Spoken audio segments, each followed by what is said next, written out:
তো হ্যালো বন্ধুরা, আজকে বেরিয়ে পড়বো বেলডাঙা, যেটা নারকেলবাড়ি ঘাট পার হয়ে যেতে হয়। তো আজকে আমি এখান থেকে গাড়ি নিয়ে যাব, তারপরে ওখান থেকে দাদার গাড়িতে করে আবার যাব গাড়িটা রেখে। তো চলে আসলাম রাস্তায়। তো পৌঁছে গেলাম দাদার এখানে।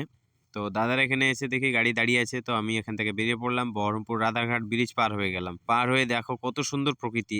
সামনের রাস্তাটা দেখো সোজা ঢাল হয়ে নেমে গেছে। আর এই পৌঁছে গেলাম কর্ণ সুবর্ণ, যেটা শশাঙ্কের রাজধানী ছিল। তো দেখো জায়গায় জায়গা পড়ে আছে, রাজা রাজা চলে গেছে।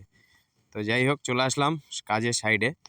তো কাজের সাইডে এসে দেখো এত সুন্দর জায়গা, চৌরাস্তার মোড়, চারিদিকে বট গাছ। আর এই সামনে যেটা দেখতে পাচ্ছ, এটা হচ্ছে অনেক পুরনো আশ্রম। তো এখান থেকে চলে আসলাম কাজের সাইডে। তো এরা আপন কাজ করছে, আর আমি একটু প্রকৃতি প্রেমী, তাই প্রকৃতি একটু দেখতে লাগলাম। তো তারপরে কাজের দিকে আসলাম। তো এদেরও কাজ প্রায় কমপ্লিটের মধ্যে। আসলাম একটা সুন্দর বট গাছের কাছে। তো সামনে থেকে দেখো কত সুন্দর লাগছে বট গাছ। তো তারপর আমরা বেরিয়ে পড়লাম। তারপর আমরা চলে আসলাম ঘাটে। তো ঘাটে এসে এদিকে মাঝি একদম দাঁড়িয়ে রেডি, আর চারিদিকে একটু দেখে নিলাম। পর চলে আসলাম রেজিনগর।